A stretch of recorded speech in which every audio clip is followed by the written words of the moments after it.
Hai Sobat Rebahan, selamat datang di channel hiburan kamu rebahan. Admin akan membaca kelanjutan sebuah cerita novel yang sangat seru, yang sangat menarik, yang sangat menghibur, yang sangat layak untuk diikuti dari awal hingga akhir. Sebuah cerita novel yang berjudul The Story of Yuchen. Tetapi sebelum melanjutkannya, pastikan kalian sudah subscribe channel ini dan aktifkan lonceng notifikasinya agar tidak ketinggalan jika admin upload video terbaru.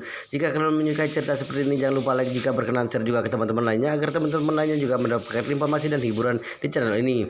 Baik, kita lanjutkan di part ke 381 bertepatan dengan bab ke 1829. Seholong benar-benar sangat menyesal dipukuli habis-habisan oleh anak buah Wudong Hai hingga tangan dan kakinya mereka patah. Bukanlah bagian terburuknya, karena biar bagaimanapun dalam waktu beberapa bulan kondisi mereka pasti akan pulih kembali. Bagian terburuknya adalah Interpol yang datang ke sini tadi mengatakan bahwa mereka akan membawa dia dan ayahnya ke pihak berwajib. Kalau mereka berdua benar-benar dibawa ke sana, maka tuduhan penangkapan mereka yang berupa kasus penculikan tidak akan bisa dihindari. Kasus ini termasuk dalam kejahatan serius. Hukuman paling ringan saja harus dipenjara selama 10 tahun. Begitu memikirkan bahwa dirinya mungkin akan dipenjara selama 10 tahun, suasana hati Xiao Haleng menjadi semakin hancur. Ketika tubuhnya diangkat oleh anak buah Hongwu, Xiao Hailong langsung berkata kepada mereka sambil menangis lagi, "Rekan-rekan Interpol, aku ingin bertanya, apa kalian benar-benar akan membawa kami ke penjara? Kami berdua hanya dihasut oleh seseorang. Pelaku di balik kejahatan ini yang sebenarnya adalah Wudong Hai." Sedangkan juga menangis dengan getir.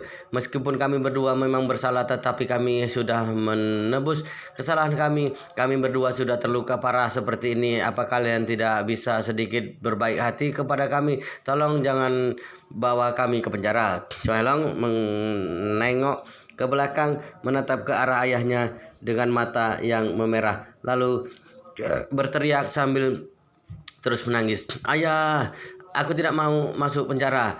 Dengan wajah yang sudah dipenuhi dengan air mata, Xiao Changgan berkata lagi, "Nanti ayah akan mengatakan bahwa semua ini adalah ide dan perbuatan ayah, sedangkan kamu sama sekali tidak tahu apa-apa. Bantu ayah untuk membuat hakim meringankan hukuman ayah." Begitu mendengar perkataan ayahnya ini, di tangisan Xiao Halong menjadi semakin keras.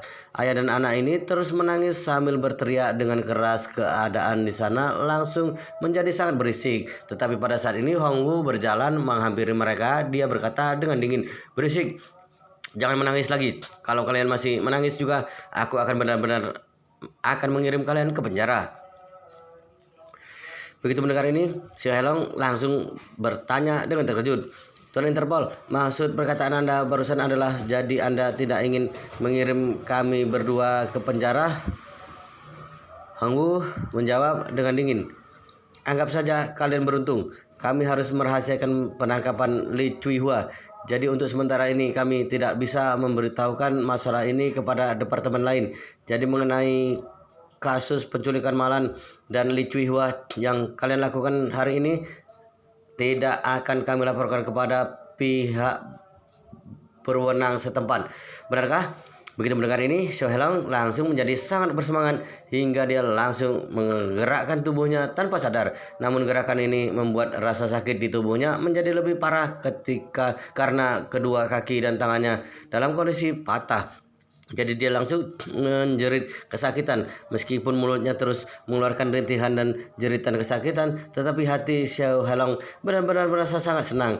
Biar bagaimanapun akhirnya mereka berdua terselamatkan dari hukuman penjara. Pada waktu yang bersamaan di Villa Thompson kelas atas, Nyonya Besar Xiao sedang berbaring di sofa ruang keluarga Villa unit A04 sambil melihat ke arah jam. Dia berkata kepada Xiao Weiwei yang sedang duduk di sisi lain sofa, "Mengapa ayah dan kakakmu masih belum menyelesaikannya? Sudah selama ini tetapi masih belum ada kabar juga." Xiao Weiwei berkata, "Mungkin mereka tidak bisa melakukannya, lagi pula ada banyak sekali hal yang harus mereka lakukan. Mereka tidak hanya harus menemui orang itu untuk menemukan Malan dan menyerahkannya ke sana. Mereka juga harus merekam video lalu mengirimkannya ke tempat pembuatan batu bata. Mungkin mereka baru menyelesaikan semua nanti malam. Nyonya Besar Xiao mengangguk perlahan, kemudian berkata lagi sambil menunjukkan sebuah seringaian. Belakangan ini Malan benar-benar sangat sombong. Dia selalu membuat dirinya terbang ke langit tanpa mempunyai niatan untuk turun ke tanah lagi. Jadi dia pantas untuk merasakan penderitaan yang dialami oleh orang lain. Wewe tersenyum dan berkata, benar sekali, aku sudah membenci wanita murahan itu sejak dulu dan rasa benciku menjadi semakin besar ketika belakangan ini dia menjadi semakin sombong. Aku benar-benar ingin mematahkan kakinya yang satunya lagi. Setelah mengatakan ini, dia berkata lagi sambil membayangkan sesuatu. Saat berada di penjara waktu itu menarik sekali. Zhang Guipen yang bertubuh tinggi dan besar itu tidak tahan untuk tidak menampar wajah Malan. Saat itu Malan benar-benar terlihat sangat menyedihkan. Memikirkan saja membuatku sangat bersemangat. Nyonya Besar Xiao mengangguk lagi dan berkata dengan gembira, wah, kekuatan fisik Zhang Guipen, si gadis desa itu benar-benar bukan main. Kekuatannya hampir sepadan dengan kekuatan sapi. Kalau berhadapan dengan Malan, dia bahkan bisa mengalahkannya berkali-kali dengan mudah. Wewe yang duduk di samping menghela napasnya. Sayang sekali Malan akan langsung dikirim ke tempat pembuatan batu bata itu. Padahal Zhang Guipen belum keluar dari penjara. Kalau dia sudah keluar, mungkin setelah ini kita tidak akan pernah melihat Malan lagi. Sampai kapanpun.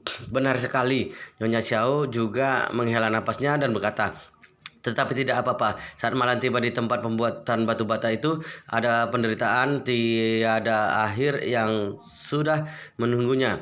Pada waktu yang sama di penjara wanita Jinling, Zhang Guipen yang sedang menghirup udara segar tiba-tiba bersin.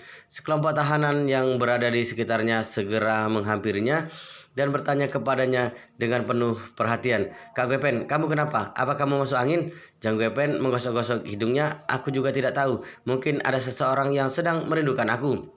Salah seorang tahanan yang bernama Li Yuekin tersenyum pahit dan berkata, mana ada orang yang akan merindukan tahanan yang tidak mempunyai kerabat ataupun teman seperti kita ini. Benar sekali, seorang tahanan lainnya juga ikut buka suara. Tahun baru akan segera tiba, tetapi tidak ada satu orang pun dari keluargaku yang datang mengunjungiku. Hatiku benar-benar sakit. Setelah mengatakan ini, dia menatap ke arah Zhang Guipen dan bertanya, Kak Guipen, mana masa tahanmu kurang berapa lama lagi? Zhang Guipen mengerutkan bibirnya dan berkata, masih lama, masih kurang 5 atau 6 bulan lagi. Hei, itu tidak lama. Masa tahananku masih kurang 8 bulan lagi. Masa tahananku kurang 4 bulan lagi. Sedikit lebih pendek dibandingkan masa tahanan kalian berdua. Tahun ini kita tidak bisa merayakan tahun baru di rumah, tetapi tahun depan pasti kita bisa merayakan di rumah. Zhang Guipen menghela napasnya. Ibuku sudah pergi, suamiku melarikan diri dengan wanita lain, adikku dan keluarganya juga bajingan. Aku bahkan tidak mempunyai satu pun kerabat di dunia ini. Setelah mengatakan ini, kedua mata Zhang Guipen tiba-tiba memerah.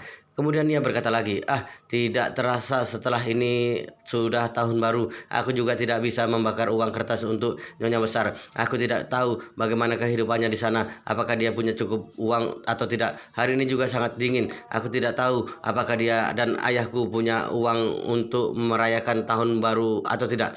Kak Guipen, jangan berpikir seperti itu. Setelah kamu bebas nanti, kamu mempunyai kesempatan untuk membakar uang kertas untuk ayah dan ibumu. Zhang Guipen mengangguk perlahan lalu menghela napasnya lagi dan berkata, sebenarnya aku sangat merindukan Nyonya Besar Xiao. Saat melihat dia ditindas, aku langsung teringat dengan ibuku. Saat dia masih hidup, dia selalu ditindas oleh adik iparku. Aku kasihan sekali kepadanya. Hatiku terasa sangat sakit. Setelah mengatakan ini, dia bertanya kepada teman-teman tahanannya, menurut kalian bagaimana keadaan Nyonya Besar Xiao sekarang? Ketika dia masuk. Dia bahkan tidak punya tempat untuk tidur. Bagaimana kehidupannya sekarang? Dia tidak mungkin masih berkeliaran di jalanan kan?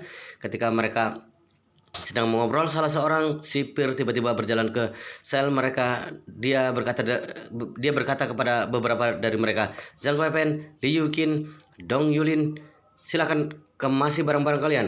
Kalian akan segera dibebaskan. Begitu mendengar ini mereka begitu langsung terkejut. Zhang Weipeng bertanya dengan bingung, dibebaskan?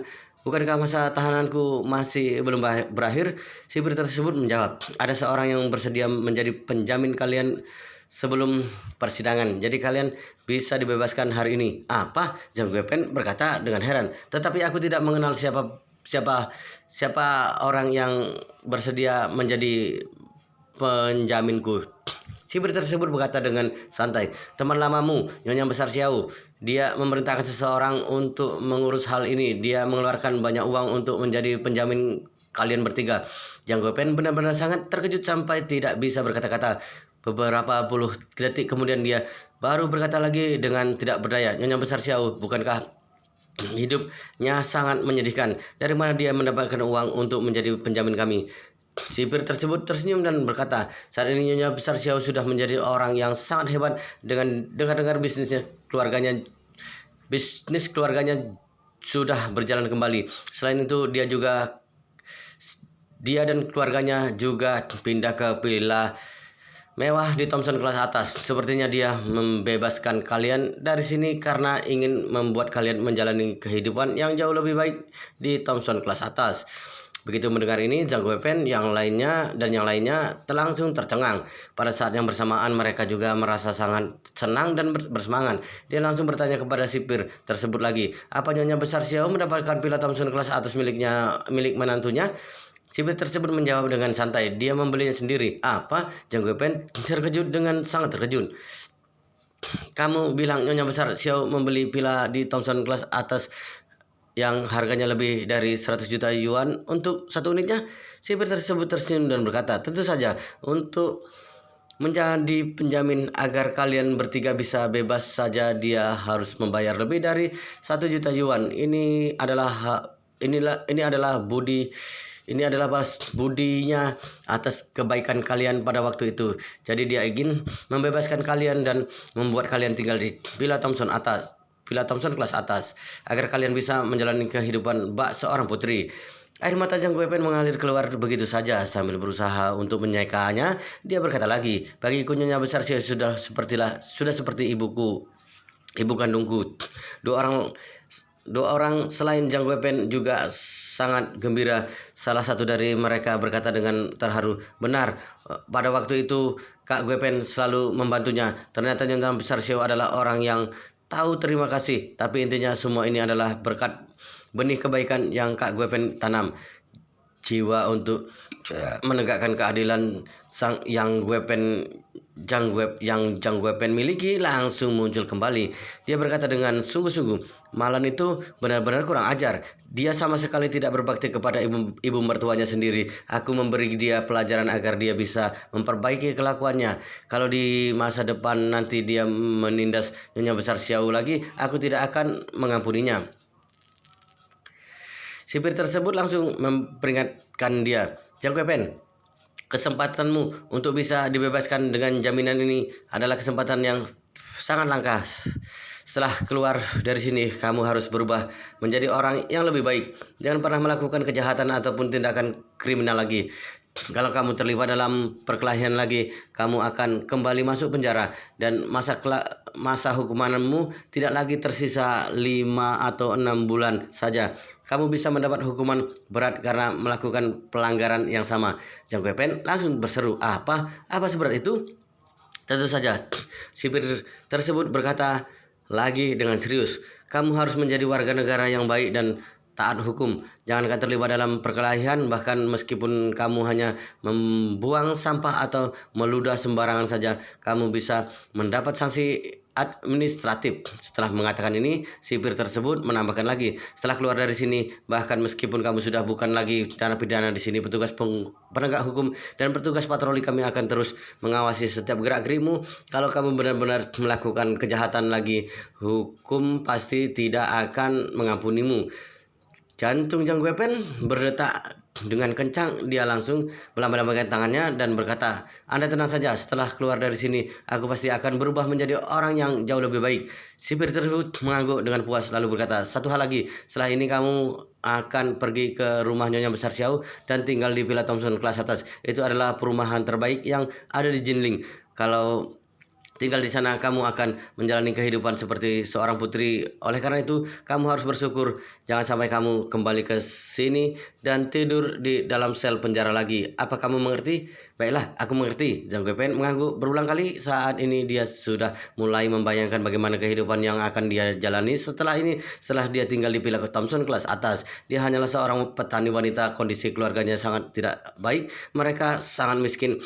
Beberapa tahun yang lalu dia baru bisa menabung untuk memperbaiki rumah tuanya yang sudah berusia lebih dari 20 tahun. Kehidupannya yang sebenarnya bahkan tidak lebih baik dari kehidupannya selama berada di penjara.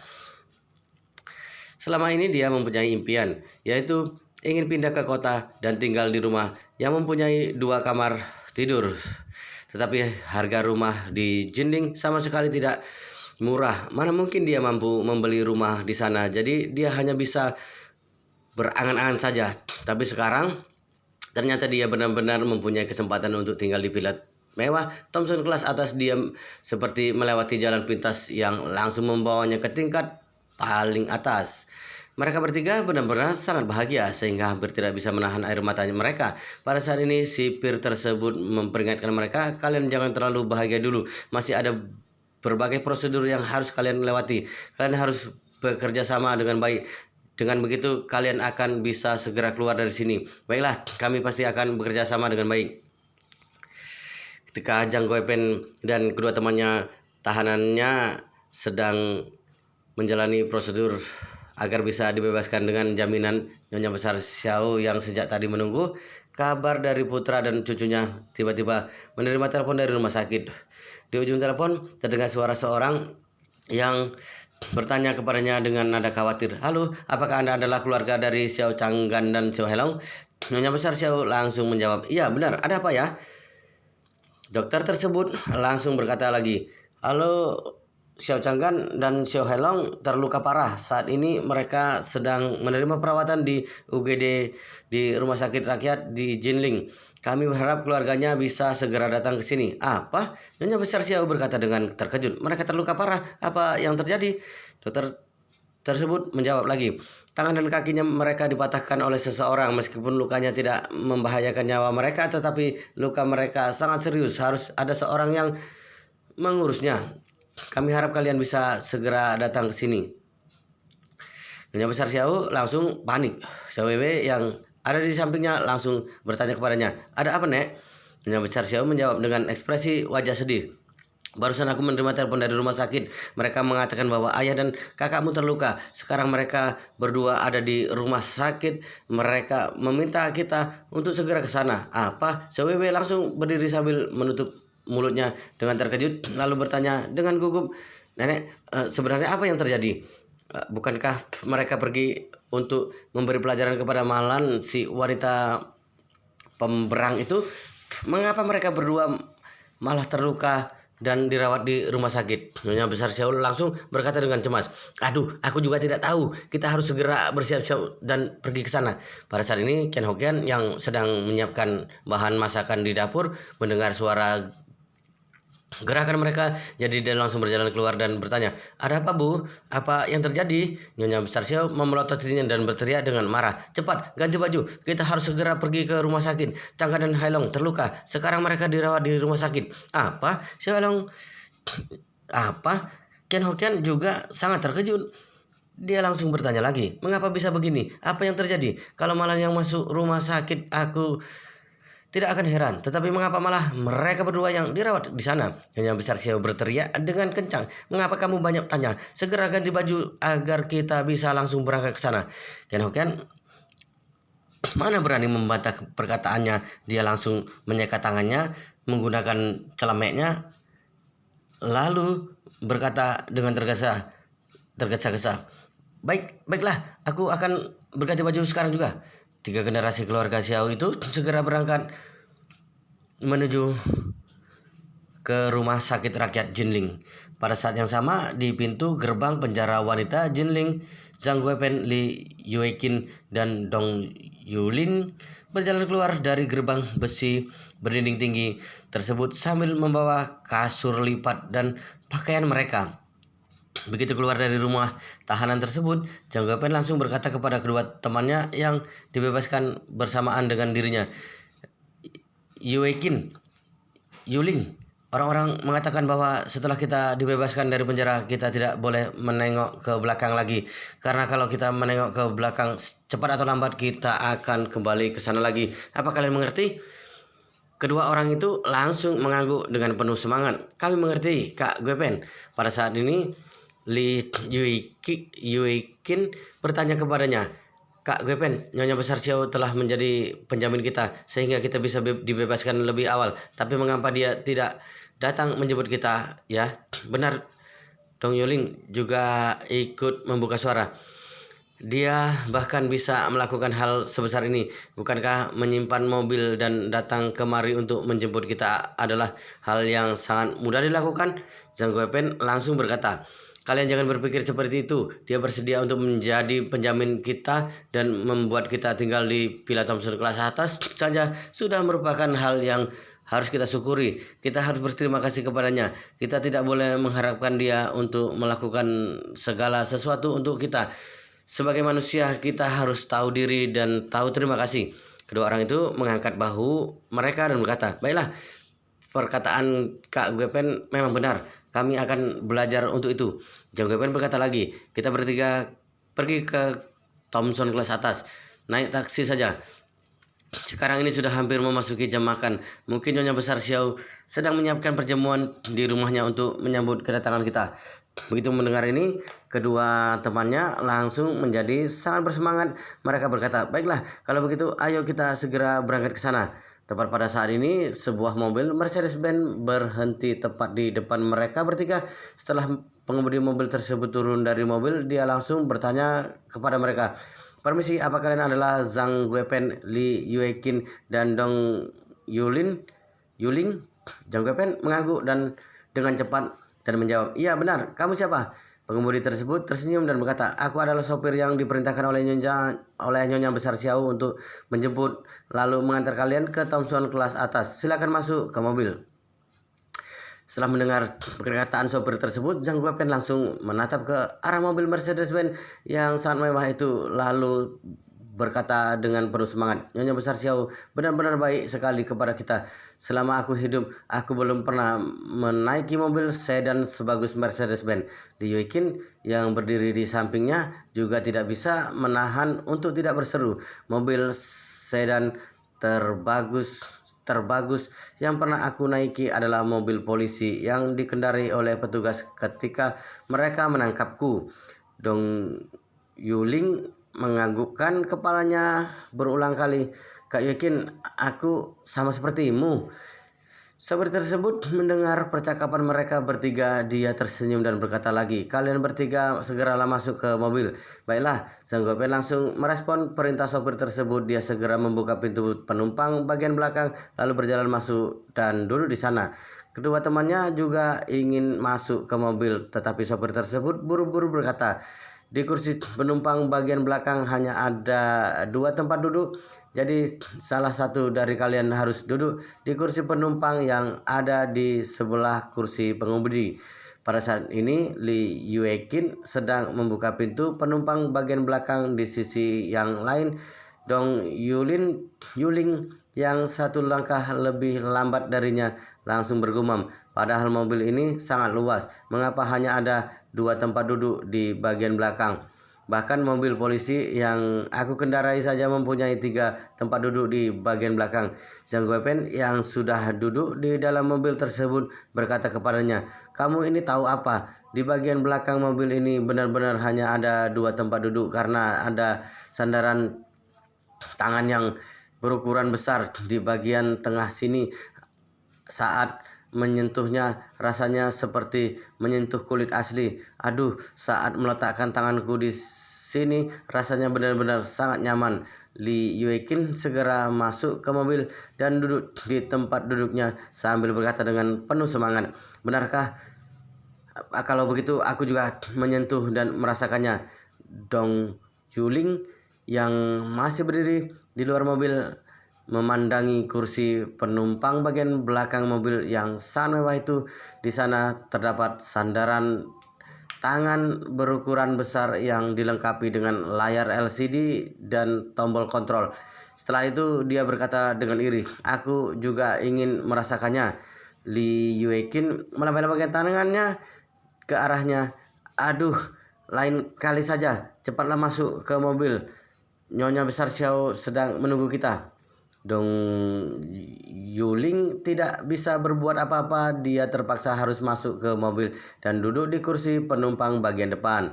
Sebenarnya mobil Mercedes-Benz ini tidak begitu mewah, meskipun mobil ini adalah tipe S yang harganya lebih dari 1 juta yuan, tetapi harga ini bahkan tidak sampai 1/5 dari harga mobil Rolls-Royce.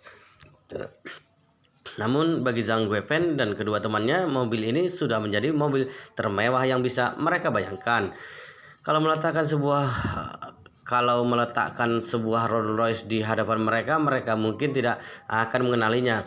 Biar bagaimanapun, bagi kebanyakan orang awam, Mercedes-Benz adalah mobil yang paling mewah dan terkenal. Zhang Guipen merasa sangat bahagia saat duduk di kursi penumpang bagian belakang mobil Mercedes-Benz yang sangat mewah itu. Dia tidak bisa menahan diri untuk tidak berpikir di dalam hatinya, naik mobil mewah dan tinggal di rumah mewah, apa jangan-jangan level kehidupanku akhirnya bisa meningkat drastis. Bagiku, Nyonya Besar Xiao adalah orang yang pantas untuk dipuji. Begitu memikirkan hal ini, dia tidak bisa menahan rasa bangga yang muncul di dalam hatinya. Dia berpikir di dalam hatinya lagi, "Nyonya Besar Xiao benar-benar baik kepadaku. Setelah ini aku harus lebih berbakti kepadanya. Mulai hari ini aku akan menganggap dia sebagai ibu kandungku sendiri." Mercedes-Benz yang mereka naiki melaju dengan kecepatan yang stabil. Mobil tersebut mempunyai akses untuk langsung memasuki Villa Thomson kelas atas. Jadi mereka bertiga langsung diantar menuju ke unit A04. Begitu mereka tiba di depan pintu gerbang unit tersebut, sang sopir menggunakan kata sandi administrator untuk membuka pintu gerbang tersebut. Setelah itu dia membantu Zhang Guipen dan kedua temannya untuk mendaftarkan sidik jari mereka. Dia berkata kepada mereka, "Setelah sidik jari kalian terdaftar, kalian bisa langsung keluar masuk dari rumah ini tanpa perlu menggunakan kunci." Saat melihat halaman villa tersebut yang begitu luas, sekujur tubuh Zhang Guipen langsung gemeteran karena dia begitu bersemangat. Dia bertanya kepada sang sopir, "Pak, maaf, aku ingin bertanya, apakah sidik jari kami yang sudah terdaftar juga bisa digunakan untuk membuka pintu rumah ini?" "Tentu saja." Sopir tersebut mengangguk. Sistem keamanan yang terdapat di pintu gerbang dan pintu rumah ini adalah satu set. Mereka sama-sama merupakan sistem smart home. Setelah sidik jari kalian terdaftar, kalian bisa mengakses semuanya. Kalian bisa masuk ke dalam sekarang juga. Mulai sekarang, anggap rumah ini sebagai rumah kalian sendiri. Kalian boleh melakukan apa saja, tidak perlu sungkan. Zhang Guipen buru-buru bertanya, "Nyonya Besar Xiao ada di mana?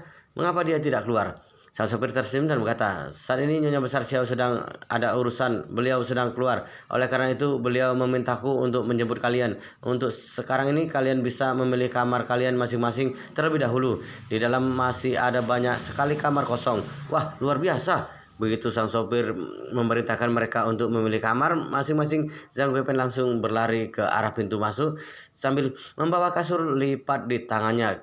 Kedua temannya juga tidak mau kalah. Mereka langsung berlari di belakangnya dan mengikuti langkahnya. Zhang Guipen mencoba menempelkan sidik jarinya pada gagang pintu.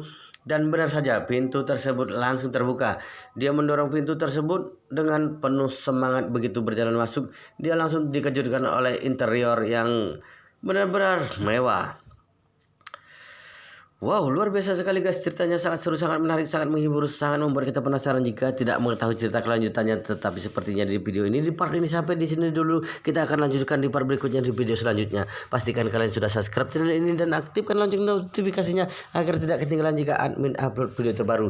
Jika kalian menyukai cerita seperti ini, jangan lupa like, jika berkenan share juga ke teman-teman lainnya agar teman-teman lainnya juga mendapatkan informasi dan hiburan di channel ini. Baik, kita lanjutkan di part berikutnya di video selanjutnya.